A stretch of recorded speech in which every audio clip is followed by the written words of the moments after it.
Now recognizes the congressman from California, Dr. Bera, for 5 minutes. Thank you, Mr. Speaker. Mr. Speaker, I rise today to talk about a looming crisis that we see in Eastern Europe. Last week, as a senior member of the Foreign Affairs Committee, I had a chance to accompany some of my colleagues on a bipartisan delegation to both Brussels and Ukraine. What I saw when we were in Ukraine, as we met with their senior leaders and President Zelensky, was a country that has resolve.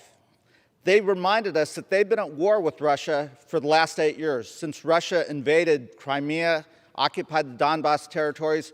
So this is a country that has been fighting Russia. They're prepared to defend themselves. You know, when I went out on the streets with my colleagues and we talked to ordinary Ukrainian citizens, there's a resolve. They have no intention of living under Soviet rule. They've tasted freedom.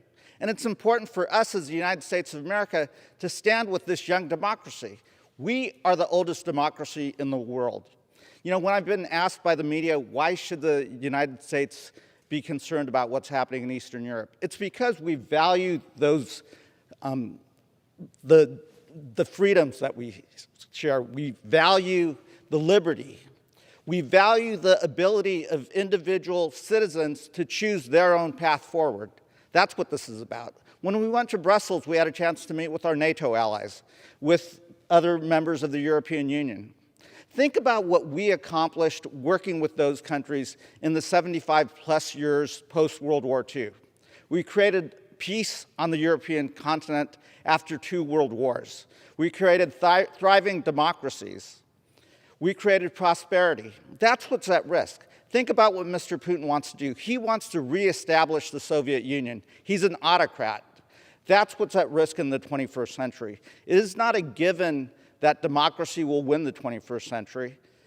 We have to fight for democracy. We have to fight for those liberties. We have to fight for those individuals to choose their path forward. That's why this is important. That's why it is important for us to stand with the people of Ukraine. That's why it is important for us, along with our European allies and our NATO allies, to stand together and speak with one voice and tell Mr. Putin, we're not going back to the Soviet era. We're going forward to a peaceful, prosperous 21st century for all people. Thank you, and Mr. Speaker, I yield back. Gentleman yields back.